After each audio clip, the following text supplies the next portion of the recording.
EPFO कर्मचाऱ्यांसाठी एक अत्यंत महत्त्वाची अपडेट आहे, कारण आता नोकरी बदलल्यानंतर तुमचं PF अकाउंट 3 ते 4 दिवसांमध्ये ऑटोमॅटिकली ट्रान्सफर होणार आहे।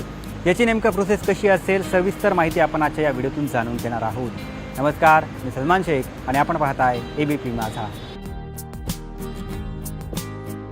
नोकरदार वर्गासाठी EPFO अकाउंट तयार करण्यात येते। कंपनी आपल्या सॅलरीतून दर महिन्याला यामध्ये पैसे जमा करते, परंतु अनेकदा कर्मचारी नोकरी बदलतात तेव्हा PF अकाउंटचं काय होतं, आपण PF ट्रान्सफर करू शकतो का, असे अनेक प्रश्न कर्मचाऱ्यांच्या मनात असतात।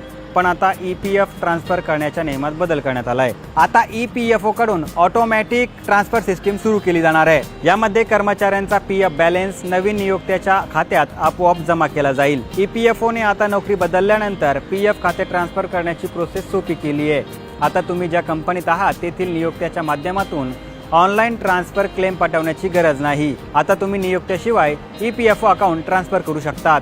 याआधी जेव्हा EPFO कर्मचारी नोकरी सोडून दुसरी नोकरी जॉईन करत असेल तेव्हा EPF ट्रान्सफरसाठी नियोक्त्याची मंजुरी आवश्यक होती। या कामासाठी खूप वेळ वाट पाहावी लागायची। यामुळे आता हे नियम सोपे झाले आहे।